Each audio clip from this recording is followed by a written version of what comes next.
Welcome to the Instinctive Influencers podcast, a show where influence becomes one of your tools for success.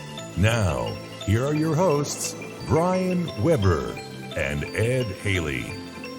Hi, I'm Brian. And I am Ed.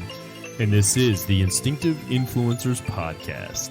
Ed, as we are recording this episode right now, my friend, it's almost going to be exactly to the year that we released our first 3 episodes. Obviously, we're recording this just before New Year's because our first 3 came out on New Year's. Yeah, I was just thinking we're counting down right now the minutes until 2020, and we're also counting down the minutes to our first anniversary as official amateur superstar podcasters. All right. One of those words probably isn't necessarily true, but it sounded good. Yeah, I think it was probably the podcasters one. But okay. No, I totally agree. I totally agree with the amateurs one, man, because I feel like between you and I, man, all the different things that we've gone through this entire year. I mean, we've gone through you PCSing, me PCSing, us learning that we're messing things up with the audio, messing up and our mics are not right. And then we recorded a bunch of shows, had them all lined up and had them all loaded. And then we kind of slagged off and we found different reasons why we couldn't do things here and there. And then all of a sudden we got tight on episodes. I mean, we went through some growing pains, man. Yeah. Hey, life has kicked us in the backside, but we keep going. We're trying to rebuild our what do you call it? A queue of episodes right now. Now we're actually trying to work on it. Yeah. But I mean, life happens, you've been to Korea. I'd never been to Europe. I didn't know what the job was going to entail. You have been a first sergeant, so you kind of knew what to expect, but you know what I mean? Like, we didn't know what to expect of these new adventures in our life. And then of course I want travel. So, and then you got to throw that into cutting out, you got to slice out time, for the family. And so life has happened. It does. But hey, we have shown some excellent perseverance over this last year.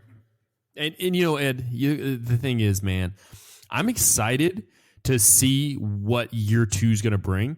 We're going to talk about year 1. We're going to talk about, we're going to let it know now. We're going to talk about our top 10 episodes, as in downloads.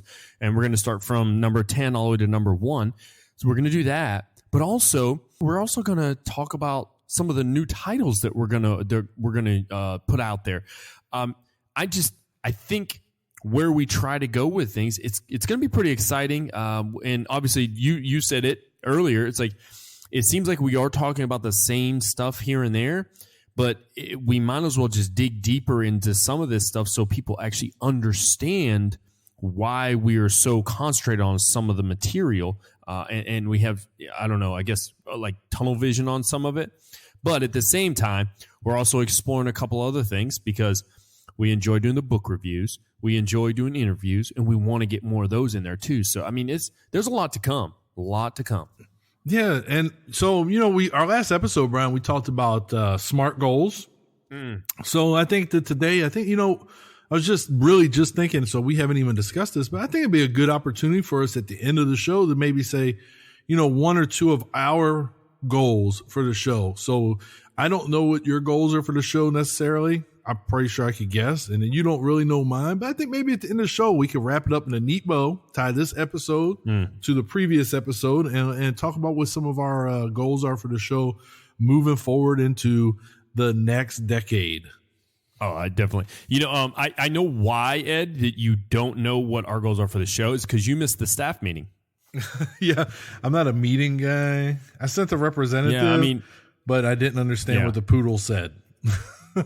Well, and the thing is I was here talking to myself the whole time, so that was great.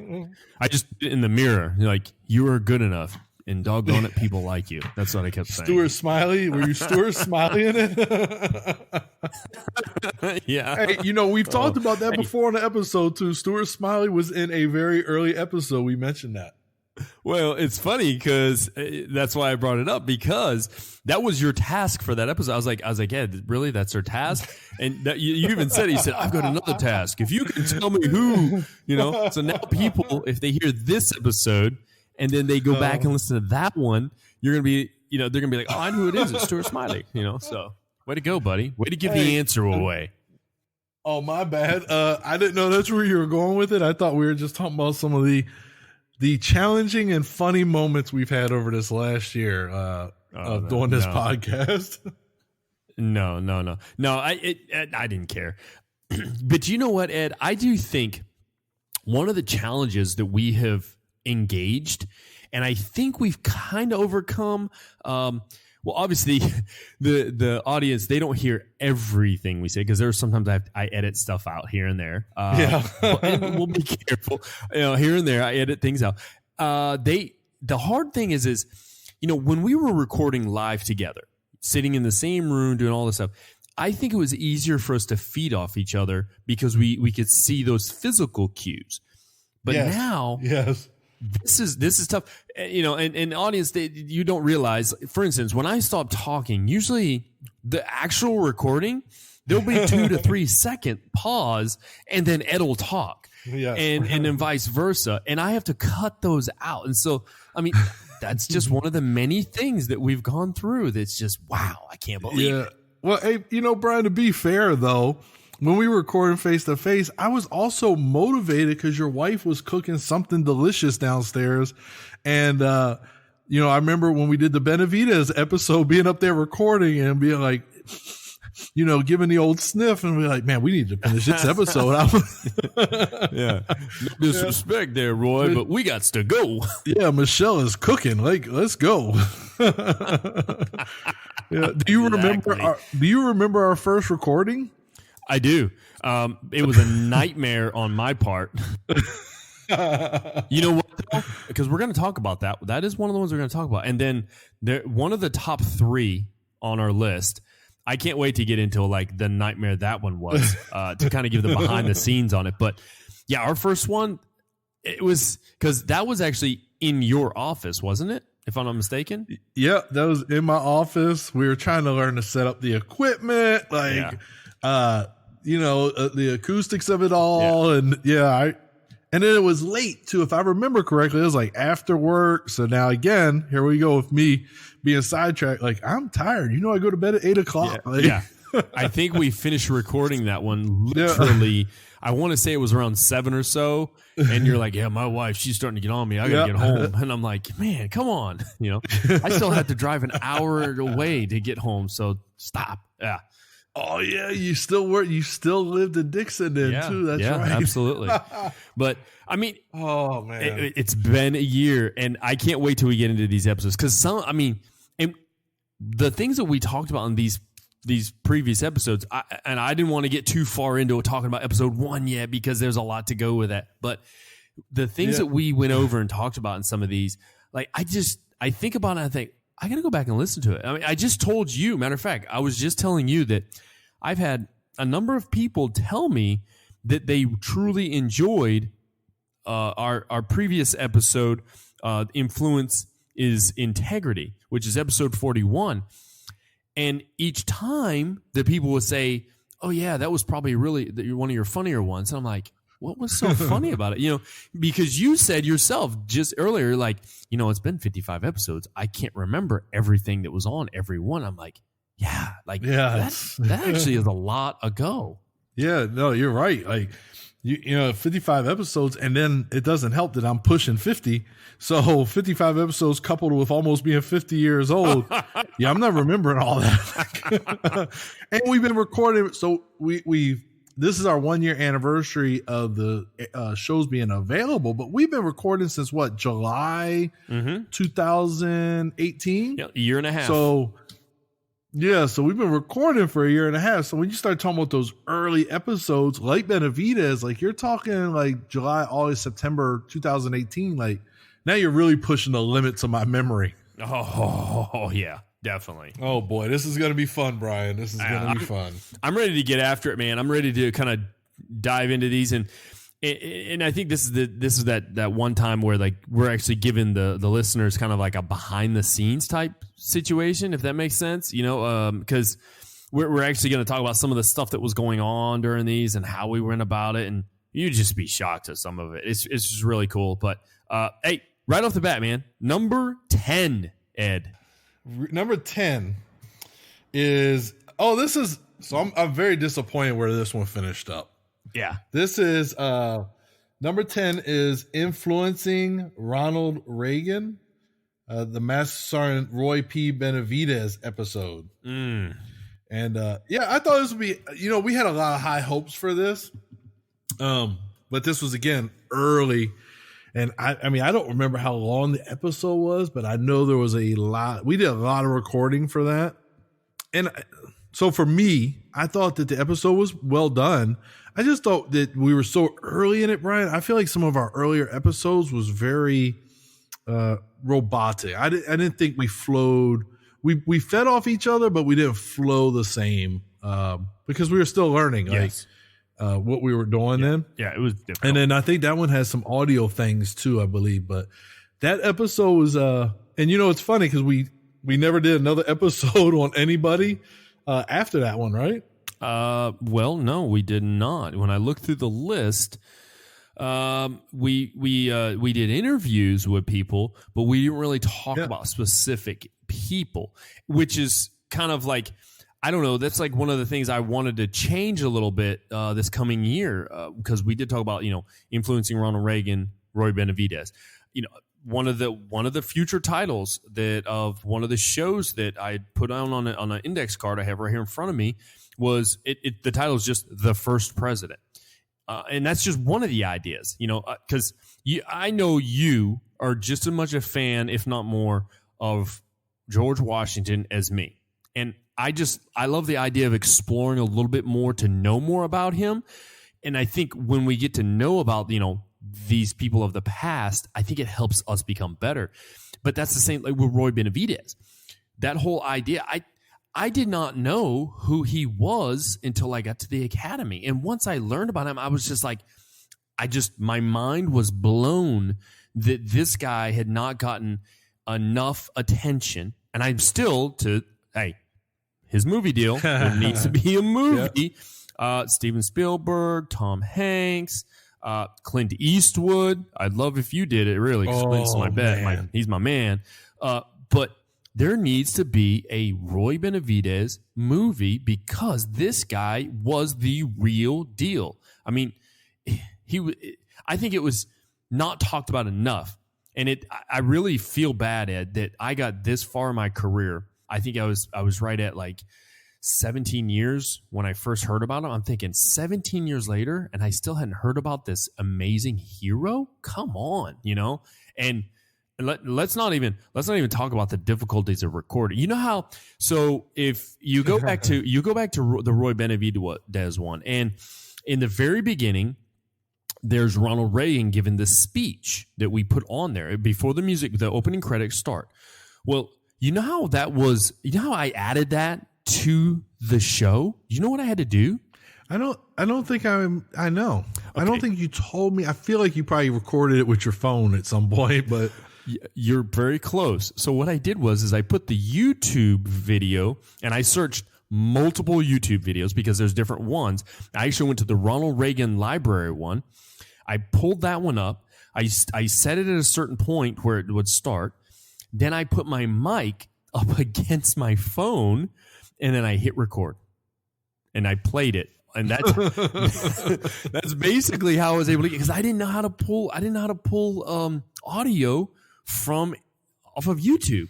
Now I know that you can pull all kinds of stuff off of YouTube. You can pull all kinds of stuff even off of Facebook. I didn't even know it until I started researching it. But I mean, that's like a behind the scenes. Like if you just saw what I was doing. And, I literally waited to record that until I knew my wife and kids weren't at home. Just because. I knew I wanted silence, like nothing happening. I want to say I think I may have to record it twice because my dog might have barked. So. Well, I mean, let's be honest. Over the course of this year, Brian, General Patton, my poodle, has made a few appearances on the show, and there are times that you selected not to edit her out and just let her go. But a matter of fact, I believe she barked on the last episode. I don't know if you ended up editing that out or not. But so what happens is, let me paint the picture since we're talking about your dog came up. So the way the podcast studio is set up, or the Warrior Lounge as I call it because my decor, I have a desk, and beside my desk, kind of in front of it, I have just a inexpensive futon that we bought because I wanted my podcast lounge to kind of feel very, officey, studio-y. But on there, I have a dog bed, and on that dog bed is the General, all right, Patton. She lays there every episode, and that's where she has been. So what happens is we can hear the neighborhood dog across the street, Butch. It's a big, beautiful bulldog. When he gets going, she has to bark. Or if somebody walks by. Now, the unfortunate part of the location of my house is the bus stop is in front of my house. So frequently she'll hear somebody go to the bus stop. And that is how she ends up making appearances on the episode, because I'm not fast enough with the mute button on the microphone. But on the early episodes, those microphones, I couldn't mute. If you remember the ones we used initially. Mm-hmm. So before we switched over to the Yetis. But yeah, so you talk about your dog being on there, but Patton has made a few appearances on the Instinctive Influencers, and you just like to leave her in there. Yeah, I want to hear her opinion also, because I find it to be refreshing, rewarding, and also rather intellectual. Hey, so you did mention something else there that I was going to bring up. I thought was kind of interesting, is since we have changed microphones, you and I both have the Yeti. We both use, it's just like, I don't know, it's a $100 microphone. You get it. We get them I got mine at PX. You did too, didn't you? Yeah, it was like $100. It's not like the top end of the Yeti microphones, but man, I think it's made a big difference in the volume. The only ones are like, for whatever reason, for such a big personality, I think back to the Veterans Day episode, and old Furman. Yeah. He was pretty quiet, which is not like him because he's got a large personality normally. But yeah, these microphones, I think they've been a game changer. I think the quality of the show really improved when we switched microphones. The other ones were great starter mics. Let's not be, we can't dog those mics. Well, they were cheap. Yeah. Plus I got mine for free for my birthday from the great Brian Weber when he was trying to influence me to join the team. Yeah. But yeah, no, they were good for what they were for getting us started, getting our voices on the air, getting us recording something. I thought they were excellent for that. It's just, if you go back and listen to earlier episodes, I don't know if you ever have, but my wife and I have listened to earlier ones, and you could definitely tell the difference in the sound quality. Oh, believe me. I know exactly what you're talking about, because I thought we sounded horrible, especially the first episode, which that's coming up in the countdown. To bring upon the Furman one, he actually was sitting a little bit further away from the microphone, but we recorded, myself, Rick, and Furman were all on the same microphone. And that's what's so cool about this Yeti. And we're not sponsored by Yeti, but what's so cool about it is it has like a little selector knob where you can change it to where it's either just one person, two people, or multiple people all at one time. And I thought, man, that is just the coolest setting. I don't have to worry about setting up multiple microphones. I just need to put it on the right setting, turn up the gain a little bit, and let us rip, So yeah, we got a way off track. No, like, how does that fine. have anything? Yeah, that's funny. But yeah, it's awesome. Yeah, I love my Yeti. I do too. I tell you the truth, I want another one. I want to, because I actually just reviewed. I looked at a couple different setups on how you can use multiple Yetis in a podcast studio, because much like what you said, obviously I have like this little crappy apartment. Well, it's not crappy. It's actually pretty nice, man. I can't complain. I got this little apartment, and I guess it could be considered a studio. I don't know. And I had a lot of dreams of where I wanted to go with this, and I think I will hit upon that a little bit later, like where I wanted things to go for the podcast this year that just didn't happen. And there's multiple reasons. Part of it is going to be, the reason for our very next episode, which is titled I'll Start Monday. But so that's going to be like a therapy session for me, man. I think it's going to be for both of us, my friend. It's going to be for both of us. But yeah, I'm definitely pleased with where we've kind of gone with things. I'll put it that way. But you know what? Influencing Ronald Reagan, the Roy Benavidez episode. What I felt like about that one was just understanding what Roy Benavidez went through and how he conducted himself after years later, after retiring and everything, the type of person he was. To me, Ed, I truly feel, and I want to tell people, go back and listen to episode 6. Episode 6, Influencing Ronald Reagan, Roy Benavidez. That's what it's called. I would go back and listen. He's just so influential. I mean, it's unbelievable, like how he carried himself and all the many things that he got involved with. And, he was definitely what a soldier should be, a leader should be, a American hero should be seen as. You know what I'm saying? Like, we got like the Audie Murphy Club, we got all these different things. Like, where is and that's what I'm just boggles my mind. Where's the Roy Benavidez Club? Because I want to join that one. Yeah. So here's my thought on that, though. The question is, we would have to ask somebody like Richard Guidry or somebody like that, because he was a special forces guy. Do they have an organization dedicated to him? Because, they're good at keeping stuff like that kind of internal, hush hush. So there could be something. So we'd have to look into that first. But, Guidry, he served with the Special Forces group support, so maybe he could answer that. Yeah, and when you say group support, basically he was a support guy that basically they're the kind of like they're the ones who ensure that those guys get what they need. Yeah, So hey, that was number 10. Yeah.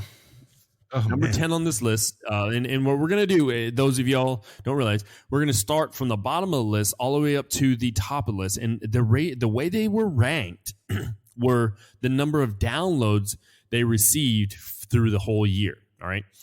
So that was episode 6 was number 10. Episode 4 is number 9. Now, this one is near and dear, so much so that we literally have another episode, Ed, lined up for this year, very much like that one. Episode 4 was Let's Talk About Suicide. And you can definitely tell, if you listen to that episode, you can tell that Ed and I were we're involved with that. That to me, that was like that subject that kind of struck a chord that we had a lot of passion about, that we really feel like hasn't had enough attention in a sense. But then again, I guess you could say in our line of work, it gets plenty of attention because we hear about it all the time. And yeah. I can definitely say that, like, I could go back and listen to that episode, and I think the audio was a little off on it. I think it was kind of low in areas, and I had to do certain things to, for the editing. But other than that, I was very pleased with the overall product, and I wanted it to be more of like a awareness show. And I know that's the funny thing is the episode that you came up with, Ed, that we're going to do in the future, it was Suicide Awareness Revisited is what you called it.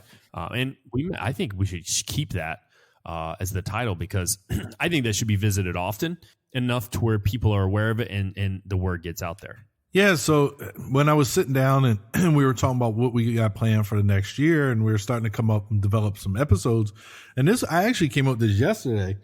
And as I looked through the stats and the top 10, I was like, this one would be one. We did a good job. All right, we didn't do a bad job with it, but I think this is one that we should touch again this coming year. And I'm really right now, for my vision for it, this is an opportunity for us to look at maybe some of the resources that are out there and make sure people are aware of these resources, and maybe find some good news stories or something. But I really want to focus on, I think that if we can make people not just aware, but of it being an issue, but aware of how they can help somebody or how they themselves can get help, I think that it would have a huge benefit. This is another one. So I was just looking actually at the download numbers, and really these first three we're going to talk about, 8, 9, and 10, are only separated by 3 downloads. So they're very, close together. But yeah, this is one that I just think, honestly, Brian, you could cover this almost yearly. This is, this is something that affects a lot of people. I don't know if it's a fact or not, but I would almost guess that everybody has had their life impacted somehow by the topic of suicide, whether it be somebody who did it, they themselves wanted to do it, threatened to do it. They saw somebody who did it, something like that. You know what I mean? Like maybe they were a first responder to somebody who committed suicide, whatever. But so that's why I think it is an important topic. And that episode was good. Actually, I have the note somewhere because I read a poem at the beginning. Well, not a poem, but it was a poem. This is a poem at the beginning of the episode. Yeah. And I think I still have that written down in my little spiral notebook somewhere. That was, I would definitely say that was one of the first episodes where, when I was trying to do the show notes, I wanted to put the poem in it and I didn't have it. So I just left it out of it. But I was like, man, no, another thing though, that was one of the episodes that's where we brought up Mission 22. And because you talked about the march you did and all that stuff. Yes. And I thought, wow, that's great. I like to I want to go back and just kind of look at, I'm one of those people, like I'll look back at things too to kind of see the growth of it. So I definitely want to look back and see where the growth is for Mission 22 since then, because we would have recorded that over a year ago. That episode 4 would have been recorded over a year ago because you were still back in the United States when we recorded, because we did it at my house. That was the night. That was one of the nights you came over to my house and we broke bread together. Yep, it was. I think just like the Roy Benefits, but I think that one, I want to say we were late to dinner that night, if I'm not mistaken. The kids had already eaten or something, and we all ate kind of like lukewarm food. Don't you ever call me late to dinner again. Oh, that's horrible. You sound like my grandfather, dude. Yeah, so I actually found the poem that I read was A Soldier's Suicide by Eric Milsor. Milsor. So if the listeners today want to go look for that poem, even it was super powerful. But yeah, I would definitely encourage you to go listen to the episode though, and go look for that poem. But yeah, I just found my show notes right now. Oh man, definitely. So you know what the next one is? You're the one that brought that to me. Yeah, well, I can't take 100% credit on this one because this is something that I read in a forum for non-commissioned officers on Facebook. A sergeant major posted and talked about this topic, and I was like, man, that would be a really good episode. And we ended up recording it, and to this day, this is something. And of course, obviously, you think about it every time you look at your little desk calendar. But yes. Episode 7 is coming in at number 8, and it is Pay the Bill for Leadership Capital. And this is one of the early ones where we really, we started talking leadership, and we started kind of making the connection, I think, between influencing and leadership, Brian. So I think that's why this one's, to me, it's kind of near and dear to my heart. One, because it's something that I came with, and it's something that I felt strongly enough about to put on a gift for a mentor at the time. A still mentor-ish, we'll say. No, I felt like putting it on a gift for a mentor because I felt I liked it that much. And I remember when I came to you with it, it was like there was no hesitation. I was like, yeah, that'd be awesome. So, yeah, Pay the Bill for Leadership Capital.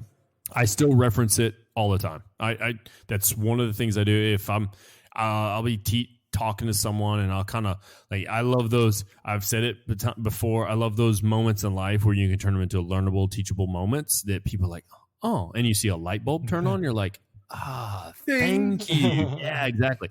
And when if I'm talking to a young leader or whatnot here, or even when we were back there in the States, and I say, well, what you're doing is you're paying this imaginary bill towards your leadership capital, so you're making an investment. And sometimes I'll turn it around, and there's kids that I know have listened to the show or do listen to this show, and they've heard me say to them, listen, I'm making an investment in you. Do you understand what the stock market is? I'll tell them, I say, listen, just because the stock market dips a little bit doesn't mean I jerk all my money out. Same thing.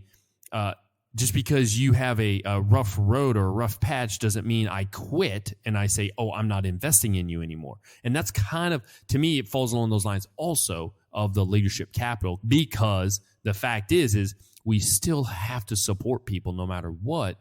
And there are occasions, and you and I have talked about it. I've talked about other people that I can't support you in this decision you made. I don't like this decision, but I still have to support you as an individual. And I would hope they do the same to me. With that one, we kind of expressed like basically when you go to a new organization, you can't just go straight into it like a bull in a china closet. You know, you actually have to kind of, people should barely even know you're there at first, and they're like, whoa, who's that guy? And you've been sitting over there for 2 weeks and they didn't realize it. And then you start, your personality comes out a little bit more. People start to get to know you. It's the right way to go about it, because no one likes change. And if you do a persuasive change or an influential change, there tends to be a little more acceptance of it. And to pay that bill for the leadership capital, you have to be able to, kind of do it that way. So I enjoyed that. I loved that topic. I felt it was like one of the greatest ones we've done so far. So the great thing about that one is my wife, this is probably, my wife Tammy listens to every episode faithfully, and she'll ask questions, and she'll ask me, well, what were you guys really meaning here or there, whatever, just some clarifying stuff. But this one, she has referenced this quite a bit because she became a supervisor.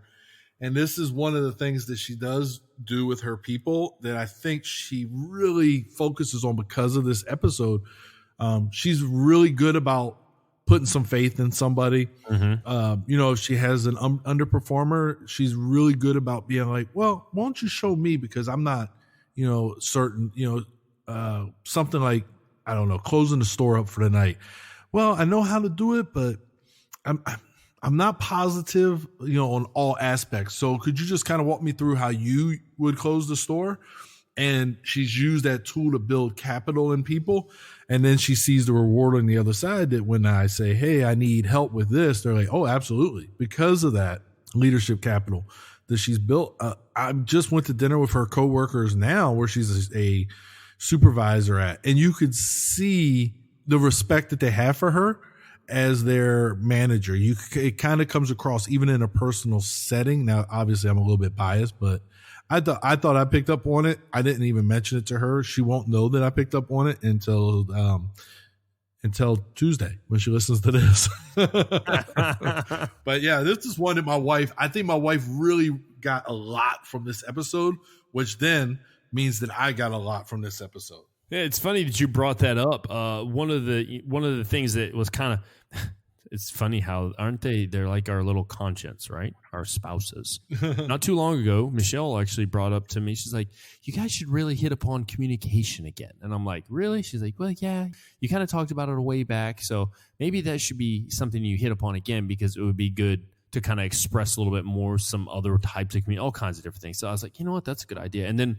if you notice, I had sent you that PowerPoint with that massive spider web of all kinds of things for a future, one of our future shows called Common Leadership Obstacles, which I wanted to develop into something a little bit bigger, which hopefully, I'll be able to present different news about that down the road. I'm asking for help from all kinds of different friends and leaders across the globe, actually, if you think about it, about input on this, because I think it's going to be a really good topic. But communication is one of those things I want to add in there. But I think that really falls into that paying that bill for leadership capital too, because if you don't know how to communicate, how do you even start paying the bill? Or how do you invest that? Or how do they invest in you? And then you can get the return on investment. So yeah, absolutely, man. All right. Yeah. Ready to move on? Yeah. What you got, Brian? Oh, this was a kind of easy one, but we should have some good reflective moments on this one. What you got for number 7, Brian?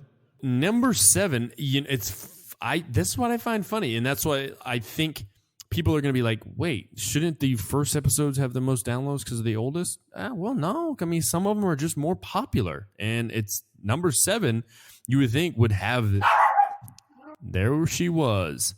Number 7, you would think would have the most downloads, period, I would say, but it does not. And that is episode 1, titled, What is Instinctive Influence? And let me tell you, Ed, that one is a dumpster fire.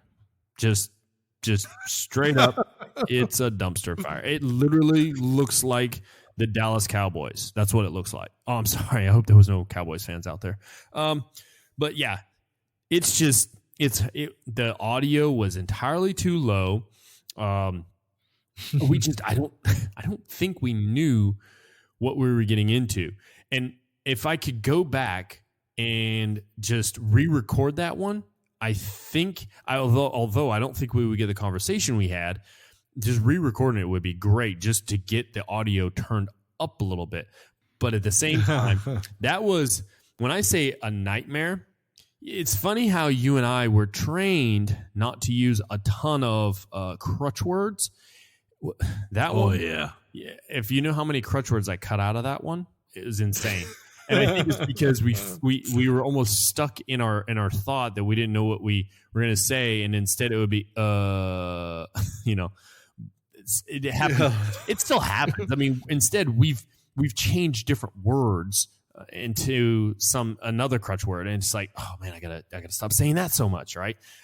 There's just what was great about it was it was an introduction to who we are, in a sense, or what we're trying to produce. But that's all. I mean, I dumpster fire. Dumpster fire. So I'm going to defend us, Brian. I think that part of the issue was, we didn't know how to show prep, right? Like, we didn't know, like, oh, I need to take notes this way, that way. At least, okay, we'll just say from me. I won't even include you. It'll be me, but I feel like it's both of us. And then when you don't know how to show prep for it, then that leads to those moments where you're like, you know what I mean? Like, that's part of it. Yes, it is. We just didn't really understand the show prep of it. And I can tell you honestly, 100%, at show 1, I'm not completely bought in yet. I buy in on an episode we're going to talk about much higher in the countdown is when I officially bought in. But episode 1, I was still like, yeah, I'm not sure what I'm doing yet. I was still trying to figure things out. And you were too. You would put a little bit more research and work into it. But in our defense, yes, we were not ready to do show 1 yet. We should have probably done a recording as a test run, then ran it back and listened to it, and then be like, oh, that's terrible. And then we maybe, AAR'd it, another episode that we've done. Yes. Use an after action review. But I think that was part of the problem with episode 1. But you know what? I mean, it's still up there. I mean, it's in the top 10. It is. It's because it's the first one. That's why. Yeah, but we released multiple ones right away. Yeah. Well, 1, 2, and 3 were all released. And that's the thing, Ed. 1, 2, and 3 were all released on the same day. They all released on the 1st of January last year. So. Oh yeah. Oh no, I remember. Yeah, exactly. I don't know if you remember, but I was doing Facebook Live videos while enjoying adult beverages in Berlin. Wait, weren't you excited for the release? Were you like in an IKEA or something like that? I did a video in IKEA. Yeah. The Facebook Lives in the beginning were real. Yes. We were at the IKEA here in Germany where we had just got here. We're still trying to figure things out. And I think I want to say I had a drink in my hand. I was trying to look like sophisticated-ish in a sweatshirt kind of video. My wife was holding it, and all the Germans are walking by. Of course, I'm recording it in English, so all the Germans are walking by. And where we were sitting, the way the IKEA is, where the restaurant is, there's a little lounge area that you can sit and hang out by the fire and stuff. And that's why I was like, "Ooh, that'd be a good place to make a video." Yeah. Oh, the live videos. I'm so glad you brought up the live videos. You may or may not remember the one I did was on the railroad track. Do you remember that one at all? I do remember it. So you know what that one reminded me of? Please. You remember Mad TV, the television show Mad TV? I do remember Mad TV. Remember the spoof on dating services? And in the beginning, it's like the guy and the lady walking, holding hands, lowered expectations. And that's when you're walking on the tracks, that's what I was thinking of. Hey, I mean, I still like the idea. You know what? I still support my ideas on that. The funny thing was, so my wife is recording it. She's standing there in front of me holding the camera.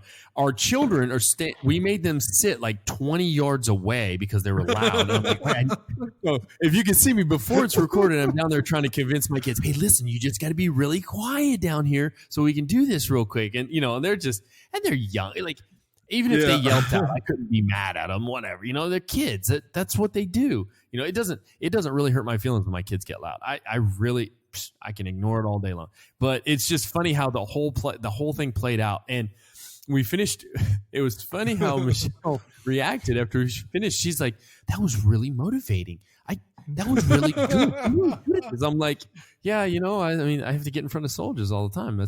I have to kind of ad lib things like that, but at the same time, I remember like stopping and almost what happened was I lost train of thought, and I was acting almost like I was in thought, or I was kind of like in like an expressing moment. But actually, what happened was I forgot what I was going to say, and then I had to recompose myself real quick, and then I went on. But yeah, it was Facebook Lives. I mean, then again, I just did another one the other day, so who knows? And it was a dumpster fire also. But hey, we're going to talk about goals, and let me go ahead and check that one off on my goals for the future is more videos. All right, got it. So speaking of more videos, Brian, real quick, I just had a thought. So you're getting ready to be reunited with your wonderful family, thankfully, right? Yes. I think that you could probably coax the kids into doing a Instinctive Influencer Facebook Live video. I think I know Ethan. Ethan is probably our biggest fan. I think Ethan would love doing it. Yeah, I think it'd be kind of a cool little, little cute video to use your children to try to draw in more people. It's horrible. Let me write that down. Yeah, write that down, man. Write that down. That's good. My kids are old. Nobody wants to see a 20 and a 26-year-old tell you to listen to their dad's podcast. Yeah, but children. Hey, maybe I should start like getting them to do commercials. I don't know. So it's funny you said Ethan is like probably our biggest fan, right, for the show. We're talking about the same young man who you'll hear him talking, and Michelle has sent me videos of Ethan, and she's also like we were chatting on Messenger, and she like video chatting, and she holds up the camera. He's just talking, and then all of a sudden he signs off of his podcast, and I'm like, but he's not recording anything. She's like, yeah, I think he's practicing. I don't know. So I can't remember exactly what she said actually, but it's just I'm like, wow. So and they do like there was the other day. I told Michelle, I was like, sorry, I sent her a message that sorry the episode didn't come out on time because sometimes so I try to make it to where it comes out midnight in the States. So that would be a little bit later in our day, but sometimes I'll editing or something will come up and I won't be able to do what I need to. Once again, I want to go ahead and say we'll probably talk about more of this on our next episode called I'll Do It Monday. But with that, because at Ethan, I literally heard him tell her the other day, hey, on the way to Grandma's, can we listen to the podcast? Basically, Christmas Eve, they were going to drive down to her grandmother's, and they do the whole thing and whatnot and gifts and food and all that stuff, and then drive back. And it's an hour drive, so they can listen to. And he actually asked, I was like, man, that's kind of cool that my kid's asking his mom to listen to our podcast. And I mean, I don't know if he's learning anything from us. I hope so.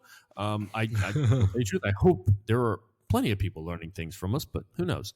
But that first episode, Ed, I'm telling you, I have to. This is where I have to go back where you said maybe we shouldn't have done. I disagree. I think that was the gateway drug for me to keep going and say, no, I'm going to make it better. And that's been a goal. That was, ever since when that episode, like, nothing has been more annoying to me sitting here editing if I can't get the audio correct or I can't properly mesh something up. Like, I've done a lot of research on just editing. And if you read a lot of the forums, I don't know how many of the forums you partake in, especially on Facebook, because there's a lot of different ones about podcasts and stuff. A lot of them tell you, hey, don't cut anything out. And I'm like, yeah, okay. No, you have to. There's certain times that you gotta take some stuff, mesh it up. You would be shocked how many times you or I have said the same phrase twice in a row. And I was able to cut half out of that phrase, half out of the other, mash them together, and you'll never even know that I put you together. It's insane. It's just awesome. But hey, we're gonna get that was number 7, and we're pretty deep into this recording. We're almost at an hour, and we're not even halfway through these episodes. I know. So number 6, what do we got? So for number 6, this was an episode I was really looking forward to, but I can tell you this episode is another one that, I mean, if you revisit it, it may not be the same episode, it may not be the same responses. So episode 6. Yes, episode 5 comes in at number 6. Man, I knew I was gonna mess that up. So 5 is 6 or 6 is 5, whichever. 5 is but it's 3 books of influence, and I would tell you, Brian, for 100% fact that if you ask me what are 3 books of influence today, it's probably not the same 3 books that were my influence then, because we read so much for this show, and I've read so much over the last year for work, school, and now I'm reading Harry Potter for entertainment. But and then over the last year, we've really gotten into audiobooks, right? That was something that we weren't doing last year when we first launched. So that's something else that's new. So I think that this has changed. And I really think that 2 books that we covered could find their way on this list. I really enjoyed The Science of Likability. I thought that book was really good. It was recommended by a listener, and I love that book. And I just shared with you today that my wife has a young lady that works for her who likes to read books on leadership. And I suggested my wife take that book and, hey, let her read it. I mean, and then the other one, man, Great Leaders Have No Rules. We did 2-3 episodes on that. We did 2. We did 2. We did 3 on charisma. That was a good book. That was an excellent book. And I just found it on a podcast, on a LeadX podcast. I found it on another podcast. And so, like I said, 3 books of influence at the time. Yeah, those were 3 books. But this is ever changing in my mind. At least for me, it is. Yeah. It changes all the time. So, what are you thinking? Well, some of the books that we talked about during that episode, and people can go back and listen to it, but some of them that we talked about, not just the 3 each, but some of those we talked about was How on Leadership, which we did we did 2 shows on just that alone recently. Right. And then we also talked about the Book of 5 Rings, Miyamoto Musashi. We talked about Tim Ferriss's Tool of Titans. Here's one of yours, My Life by Irvin Magic Johnson with William Novak. Lance Armstrong with Sally Jenkins. It's Not About the Bike, My Journey Back to Life. Stephen Ambrose's Band of Brothers. Simon Sinek, Start With Why. Spencer Johnson. Referenced. Oh, tons of time. And we're gonna get a little bit more into Simon also here in the future because we've actually talked about different books to do with that. We also talked about Spencer Johnson's Who Moved My Cheese. which is an excellent short read for people to really understand things. You take so much from such a small little story. There's so much meaning in there that if somebody, I recommend anybody to read it. We talk about the 3 meter zone. We've referenced that tons of times. Actually, I have that sitting right over there. Like, I have a recliner that is less than 4 feet away from me, and right on the table beside it is the 3 meter zone, because I love to get in there and just look at different things.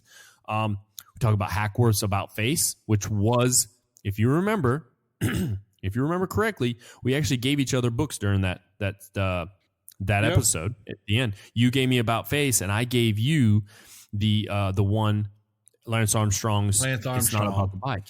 Yep. Yeah. So, and then we also talked about, not only did we talk about extreme ownership, but also we talked about the dichotomy of leadership, because it hadn't come out yet. It was coming out later that week. We recorded this show, I want to say either the day before or 2 days before you left Fort Campbell. Was really close. Yep. This was it. That was our last live one together.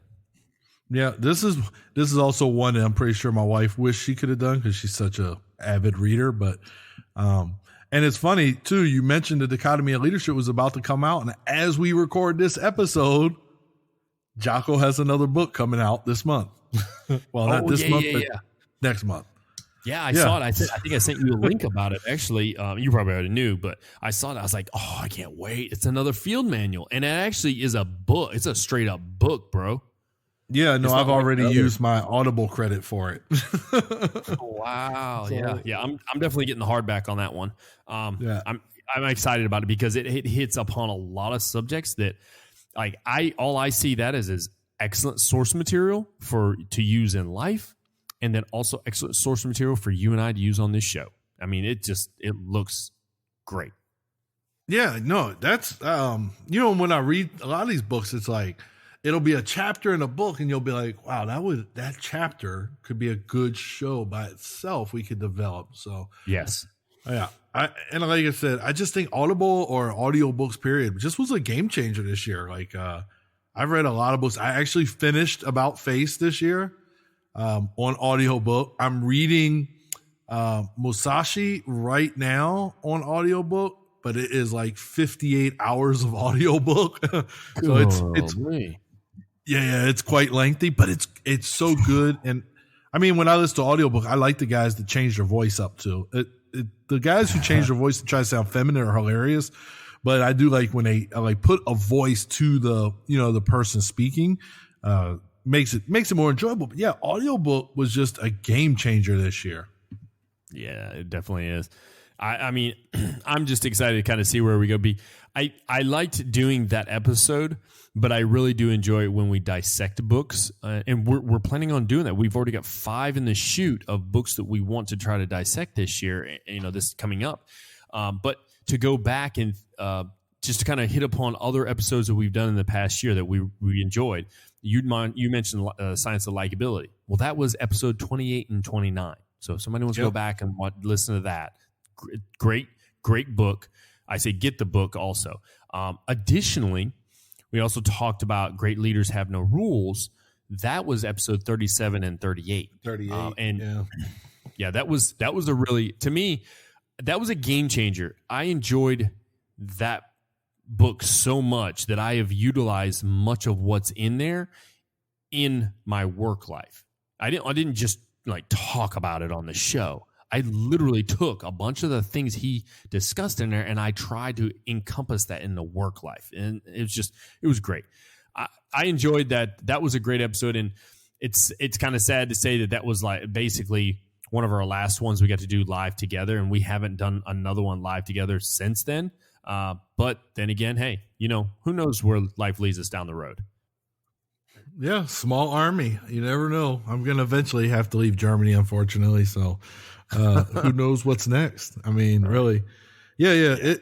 That was a very interesting. I remember being excited for it. I remember all the thought because so you listed off all those books, but yet the title of the episode was 3 books of influence. And the problem we were having is hammering down just 3. Yeah. So we had to go with some honorable mentions. Remember that? That was a great episode. Absolutely. Well, brings us to our number 5 on the list, the all-time top. I feel like David. Episodes. I feel What's like that? David Letterman. I feel like David Letterman right now. Number 5. What do you got, Brian? Episode 12, Toxic Influence.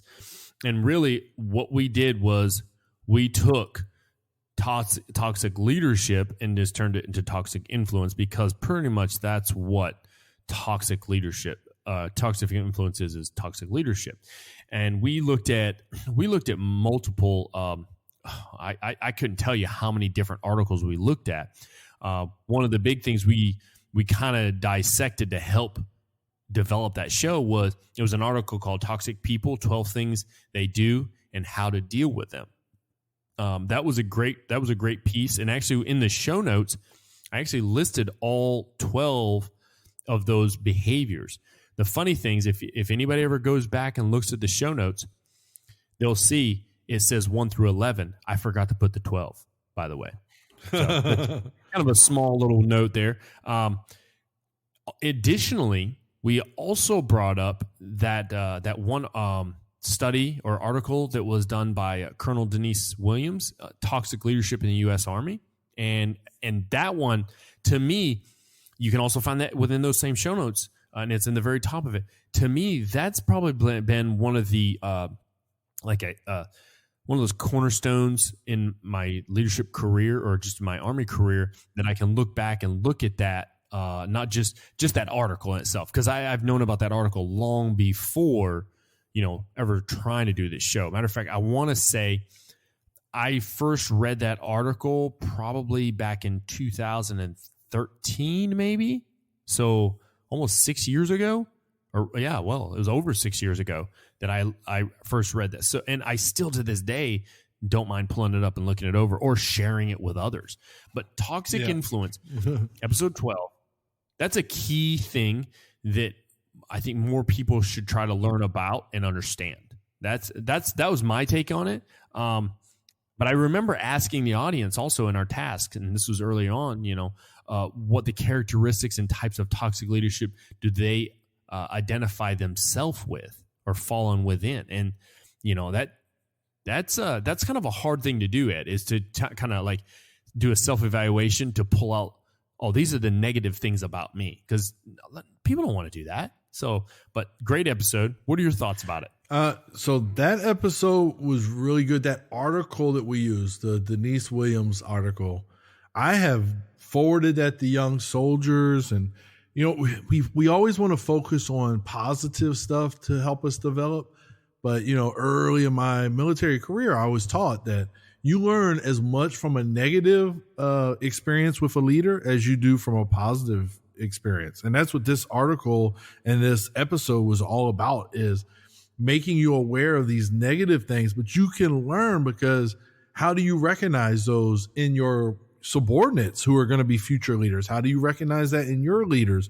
You have to be aware of them. And then you see those things and you know how those things make you feel. And then that makes you as a influencer say, I'm not going to be that. I think I shared, maybe not on that episode, but through the course of this last year, the leader that I had that just screamed and shouted and cussed. And I was like, I will not be that leader.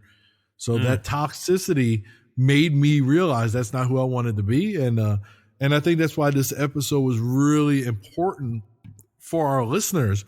And I had an opportunity to spend some time with my family. And this is one of the ones that they kind of talked about as one that they enjoyed the episode, really enjoyed listening to. So yeah, this is another one. And, and we make toxic leadership in the military side of the house. It's such a overused term now, but it's a shame, because I think it's lost some of its impact. Yeah, it's lost some of its value because it's so overused. Like when I went to the Master Leader course, we had to write a prerequisite essay, and it was a leadership essay. And that was one of the things they said, all right, if we have 36 students, we're going to have about 15 toxic leadership essays. That's ridiculous. That's crazy. There's so much more to leadership, So, but I do think it's an important topic. And I thought that episode was, we did a good job with it. It wasn't that bad. It was all right. But that article is, yeah. Yeah. No, I just, and I didn't want us to do that particular episode to focus on the negativity of it. But at the same time, I think it's good to be able to identify that to possibly go into a resistance mode, or to not resistance, but try to not follow those traits. I mean, when it comes to the next year, I brought up earlier, common leadership obstacles. Well, common leadership obstacles is basically, it's kind of the negative side of things, and then we get to look at the positive side. Okay, well, this is a common obstacle, or common problem, or common issue. Here's how we can fix it. But sometimes you have to identify the bad to get good. I think there was another one in here that, because it was talking about toxic influence, but there's another title, A Tyrant Can Make You Stronger. Now, that, to me, that says a lot. A tyrant, we've talked about that. You even, I want to say, you brought up something that shows a negative and positive side for future episodes, positive and negative influence of talent management. Like that's important to know, right?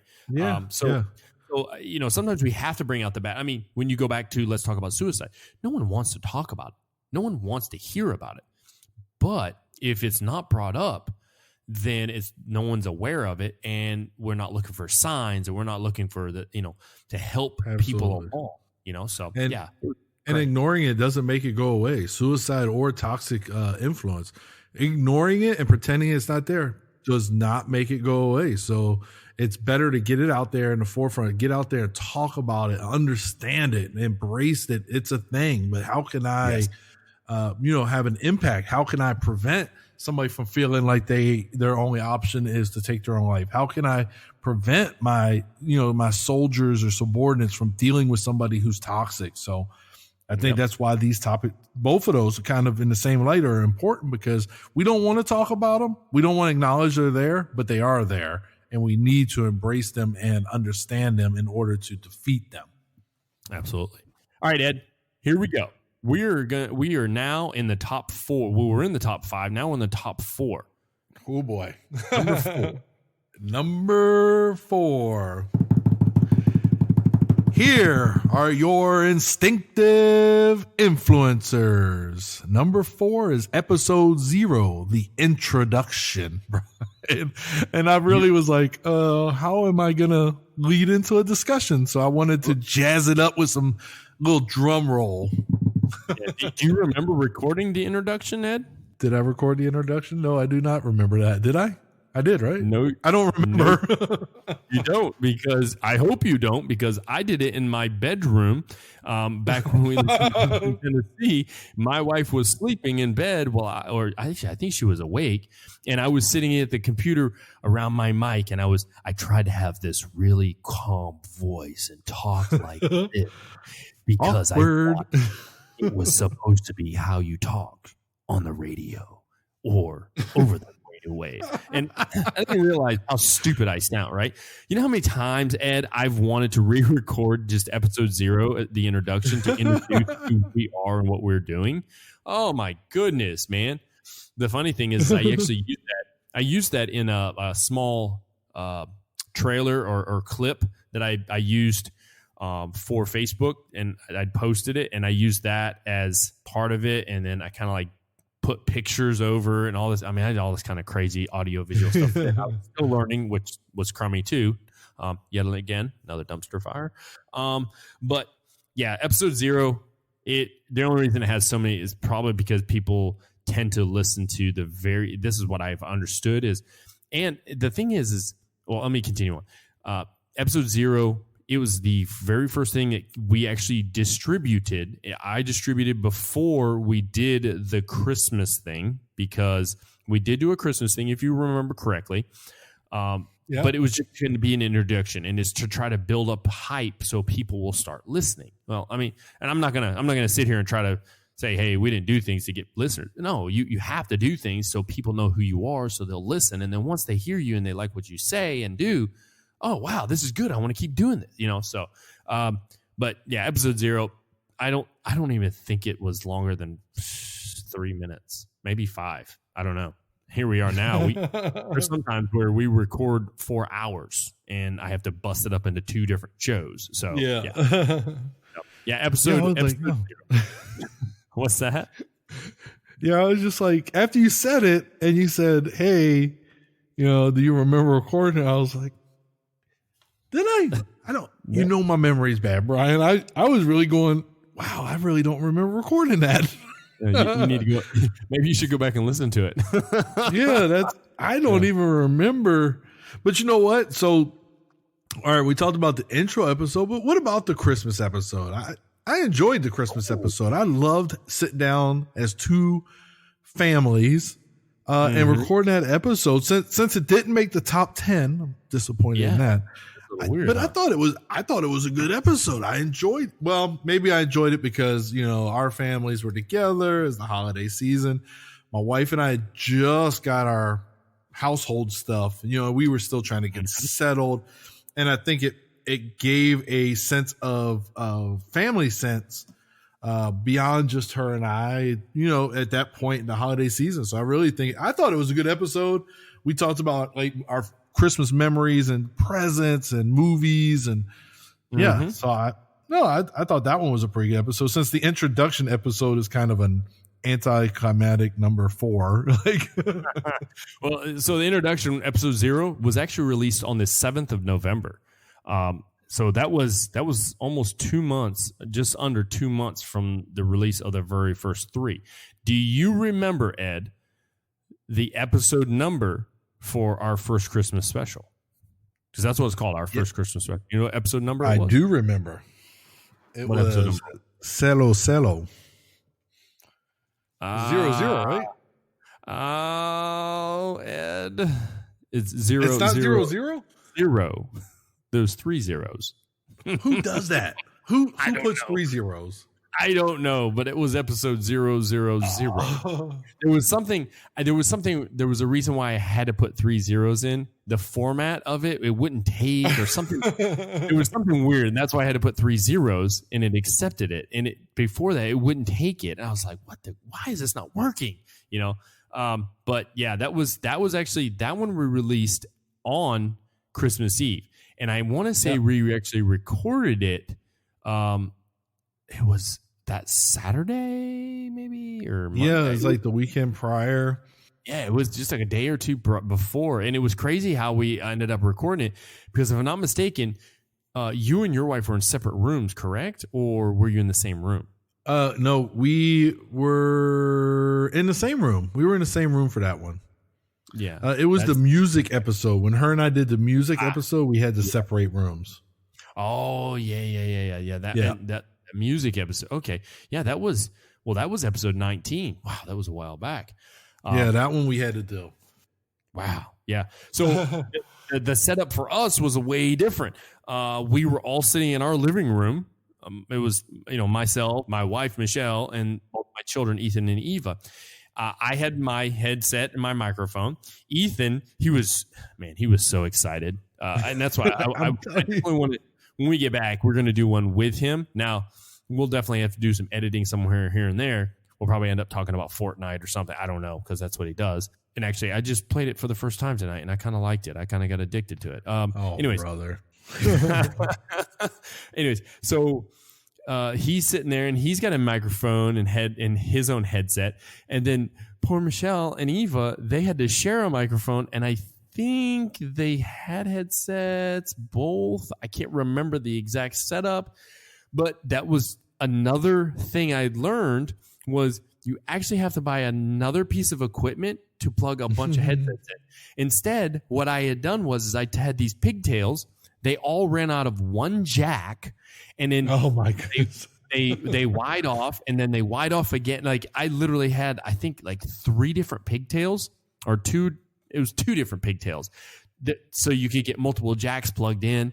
It was just, yeah. And then you could barely hear Michelle and Eva. That's because I didn't understand my mic setup yet. So, it was, insane. I felt bad for everyone that had to listen. They couldn't hear some of it, and they could hear other. It was just, but at the same time, I think it was a special moment. I think it was great. And we didn't do a Christmas special this year. We kind of steered clear of one, and we probably should. Now I think about it, we should have done one. Way to go, Ed. Yeah, I thought we should have too. And I think we talked about it, but then again, man, life happens, and life happens quick. Like we literally put our tree up. So Christmas was Wednesday.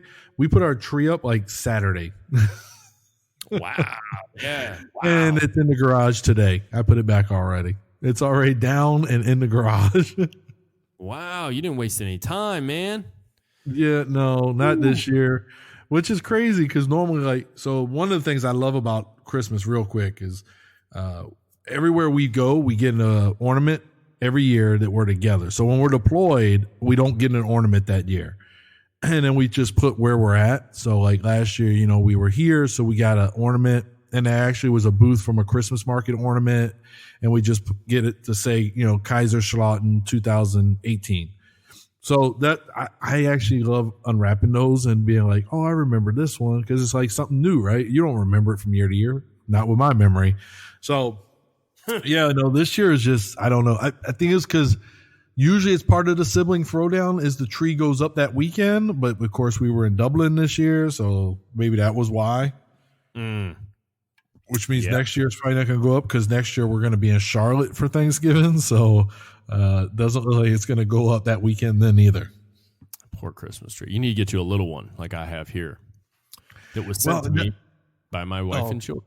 It was so cute. Well, we have a big tree. My wife does not like to decorate the back. So the year we were leaving the States, went to Hobby Lobby. We got a stand on sale after Christmas that rotates. So you plug it in and the tree spins. It just turns. So I was like, now you don't have a reason not to decorate the back of the tree. Wait, so it just continuously spins like on a motor? Yeah, it's got a little motor in it. But because here we're on 110 volts for electricity, we can't use, or we're on 220, we can't use it because it's 110. Yeah. And then the ampage on the inverter, it's a whole thing here. So we don't want to burn it out because like even with the inverter, sometimes it'll still burn out something over time. But I bought it because I get frustrated because she only decorates the part you can see. And I'm like, but you got to decorate the whole tree. Like, so now she has no excuse when we get back to the States. The whole tree has to be decorated now. We have enough ornaments.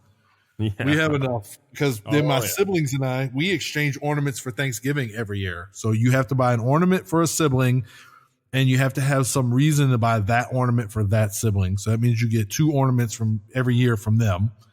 Then the one Tammy and I get. So that's 3 every year that we're buying. And this has been going on for like 10 years or better. Oh, that's like 30 ornaments. Good night. Yeah. Wow. So, just a quick side note down the rabbit hole. Down that rabbit hole. We tend to do that a bit. And I've cut many pieces of the show out before because of things like that. So we're in the top 3, Ed. And 2 of them should be expected, kind of, sort of. But the number 1 episode, I think people are going to be surprised. I'm not so surprised. And I'll tell you why when we get to it. But we're in the top 3. You want to tell us? Wait, it's my turn, isn't it? Yeah, it is. It is your turn. Yeah, so I'm going to tell you number 3. Number 3 is episode 2. Episode 2 was Give Me 5 Influencers, that is. That was one of our original ones we also recorded in your office, Ed. I remember specifically. Yep. I remember the whole, just how we felt. To me, that was definitely one of those ones that was really good. I enjoyed it. Basically you and I, we went through and had to come up with 5 people who influenced us, or just 5 influencers of our life. And one of mine actually that I gave out was Rocky, because I've been influenced by Rocky throughout my life. Yeah. And I, even when, because obviously we've talked over the past day or two about the next year's worth of shows. And if those of you listen out there, what we try to do is we try to come up with a decent amount of titles and content for shows, so we don't have to like rack our brains every week. And there has been a couple times this past year where that's happened. It's like, man, what are we going to talk about this week? Because we just follow the script, but we at least try to follow the script of the shows in order that we want to put them in. And one of the ones that I was coming up with, I was like, man, we should do one about Rocky. I was like, no, I already talked about Rocky. Man, I want to do one about Rocky. But yeah, I mean, hey, I'm a big fan, and I always thought it was one of those things that inspired me. And yeah, there's all kinds of stuff that we talked about, because I'm looking at the show notes right now, and I was like, wow, that was crazy. What about you? Give me five influences. That is. So for once, I'm gonna be serious. So this episode was excellent. Lots of prep, lots of thought. Again, this is another one I thought we had some problems narrowing it to just 5. This is when we realized that we were going 2 different thought processes.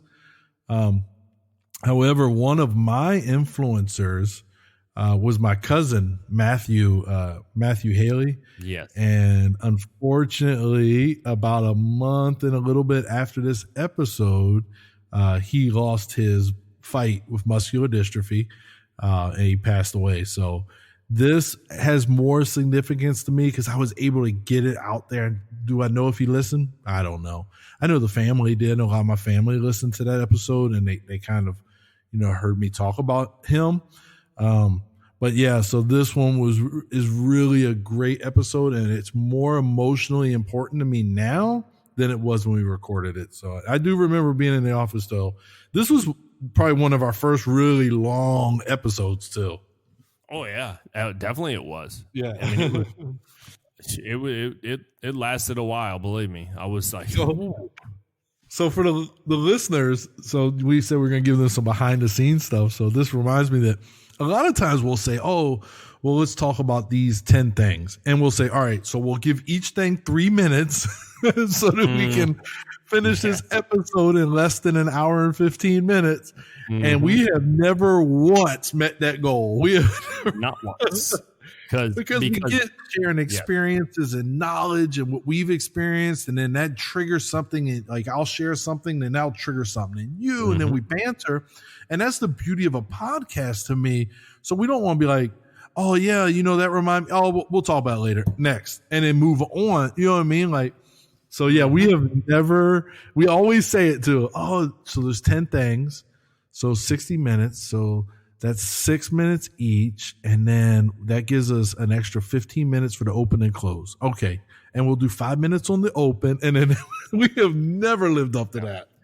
And I have to say, Ed, that's probably because I don't think we actually have the script in a sense. Because what people don't realize is what we do is we do a research and we figure out like kind of like an idea of what we want to talk about. Yeah, and then we just talk about it, you know what I mean? And it's not like we don't realize that when we talked about it, it wasn't scripted enough to where it will constrain to a 5 minutes, and 5 minutes quickly turns into a 10 or 15 minutes in a blink of an eye, especially this right Absolutely. Now. We're just talking about 10 episodes, Ed.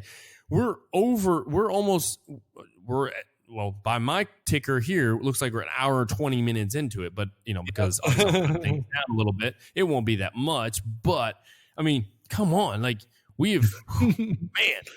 But with that particular episode, episode 2, was just under 2 hours.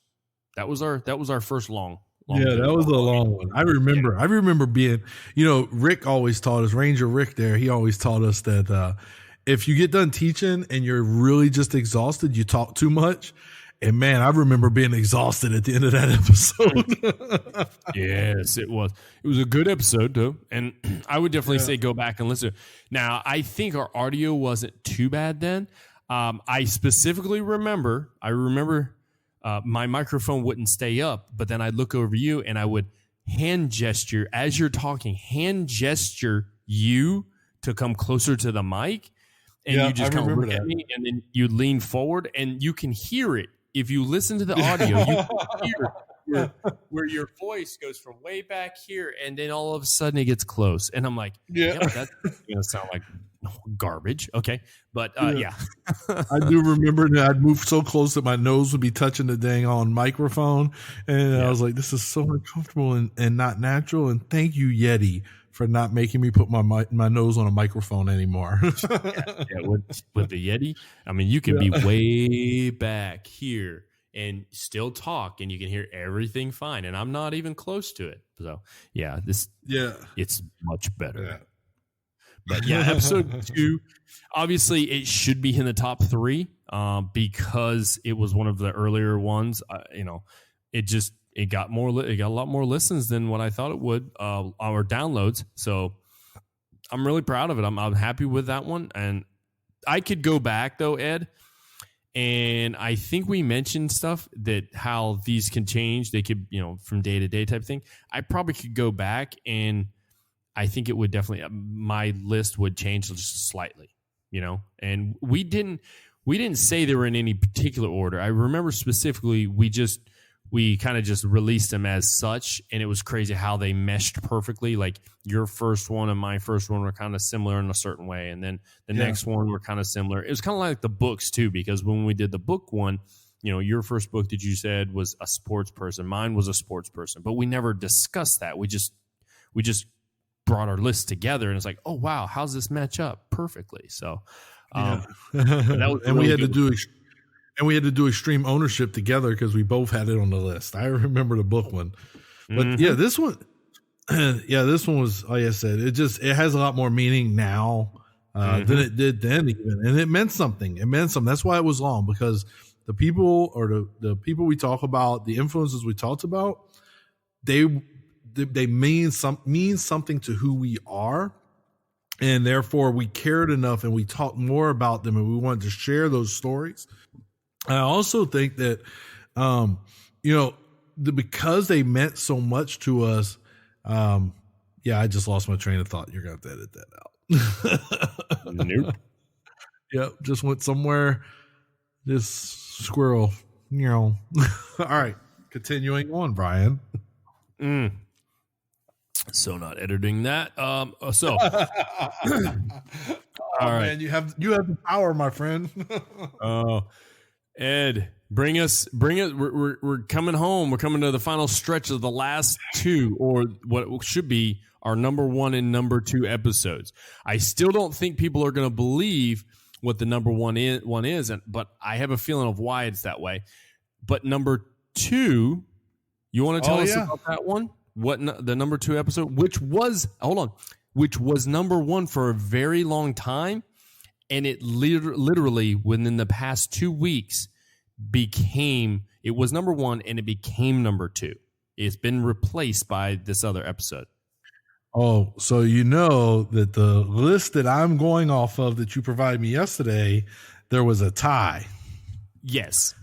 So I'm going to need you to just prompt if it's 3 or 13. 3. Okay.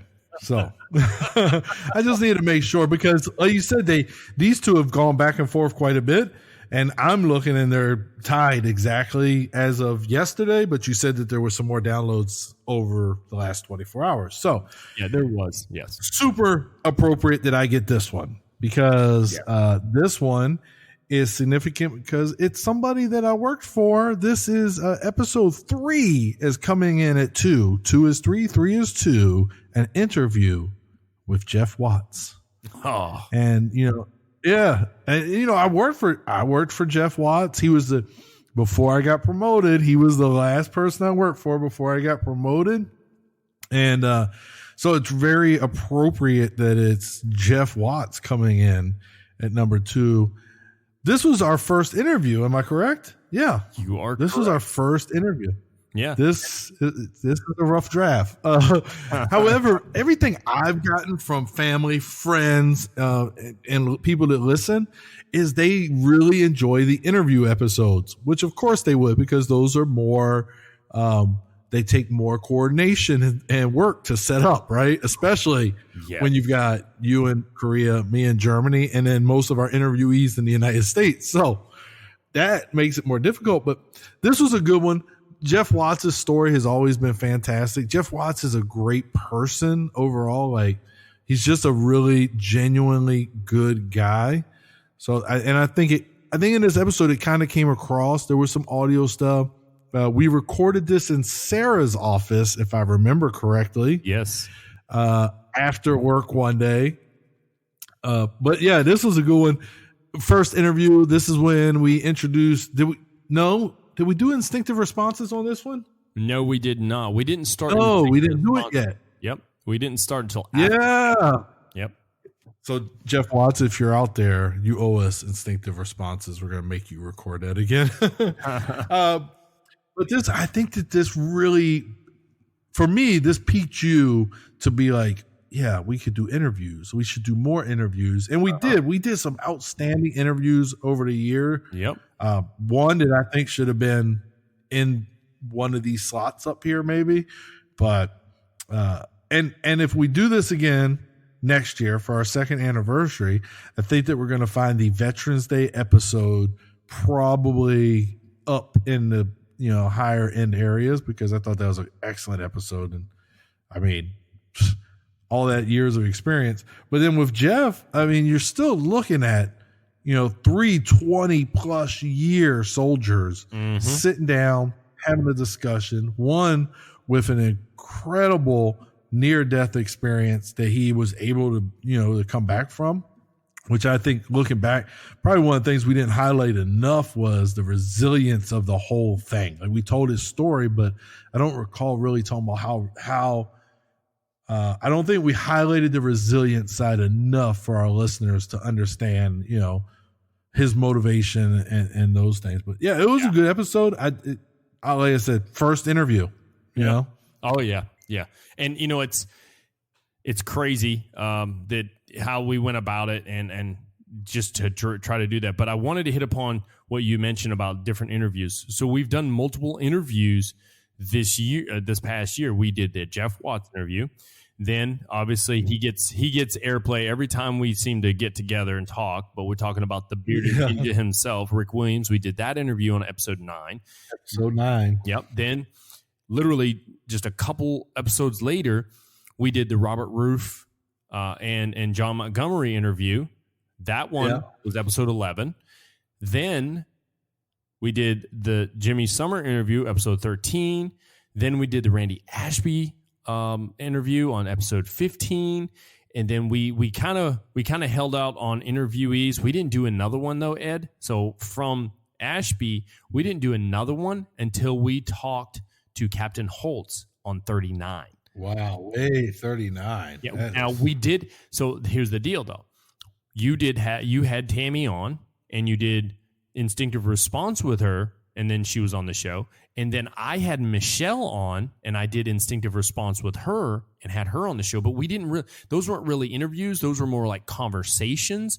But I mean, to me, I feel like it was almost like it was presenting our spouses to the world over that, But yeah, it was. I mean, and then after Captain Holtz, we have not done another interview this year. So 39 was the last time we had one, and I really want to try to help get us in the right direction later on, for this year, and try to put some interviews, put them in and get them going, Well, so that's not 100% accurate. The Veterans Day episode 48. Ooh, you are correct. Yeah, they were guests. Yeah, they were guests. They were guests. Yeah, there weren't interviews. We didn't. You know what? We did not ask Furman Instinctive Response, and we should have. Oh yeah, we didn't either. And yeah, we missed that advantage. Well, I can tell you, definitely comic book superhero. Mm-hmm. If he could be a superhero, I already know who that is. Oh yeah, of course. Who wouldn't want to be? But yeah, we didn't. And I have a feeling some of the questioning, if we asked the questions, I feel like we would just get one-word answers, and they would be more like facts. That would be his answer. Quote the Furman. Facts. Facts. That's what he would say. You'd say something that was rhetorical or whatever. He'd be like, facts. Yeah. Oh, miss that guy. Oh, yeah. But we just talked about that part. But I want to back up a little bit, because what people don't know was the difficulty the Jeff Watts interview was. And when I earlier, I mentioned dumpster fires. This was not just a dumpster fire. This was this was an entire dump, as in a trash dump fire. This is how bad this was. Audio. I'm reading audio now. It was the worst. For instance, I didn't understand the hookups of computers with the mics and all this stuff. So we had 3 mics. 2 of them were plugged into my computer, and 1 of them was plugged into my iPad. So we literally were recording on 2 different devices at the same time off of 3 mics. That not only was that the problem, but also the iPad would only record up to a certain amount of time, and then it would just quit. And I'd have to hold my hand up so everyone knew that mine no longer was recording. So whatever point was being made had to be made so we could start over again. On top of that, it was just, when I went to put it together, nothing meshed up right, because the way that it was recorded and how we were sitting, and I didn't understand the gain of the mics and all this different stuff, and how if I would have just cut in that stupid little box that I have now that allowed me to separate the mics and change the gain on all of them, because I couldn't adjust it how I had set up. You can actually listen to that episode, Ed, and you can hear a laughter, and then not even a millisecond later, you hear that same laughter because I couldn't mesh it right. So it's literally, it's like, ha, ha, ha, ha, ha, ha. Like, ha, ha, ha, ha, ha, ha. It's funny how it worked out, man. But now it's so much easier, especially what we use, because of our, when we use Zencastr, Zencastr is amazing. Any of you out there, if you are thinking about doing a podcast, Zencastr is the bomb diggity. Straight up the best. I love what it does. I love how the fact people don't even realize that the issues we've had up to this point. Like when I'm talking about audio issues, there are times where I'm like, no, and I want to literally just sit here and probably start crying because I know it's going to be horrible. But where literally we have lost internet either on my end or on Ed's end. Yeah. But the way Zencastr works, it records a local copy on the computer and then uploads it so anyone can download it. So I mean, it takes some editing, it takes some time, but it's way better than what that Jeff Watts interview was. Oh my goodness, you know how long it took me, Ed, to edit that? Days, probably. It took me 2 weeks. Oh my goodness. 2 weeks. 2 weeks. So what's ridiculous? What's ridiculous about that? Literally, within 15 minutes, we could have been at either one of our houses and just done it at a house. Yeah. Like literally, so that's funny. We could have went somewhere else. We didn't even have to be there together now that we know what Zencastr is. We could have all been at our own houses and just all dialed in.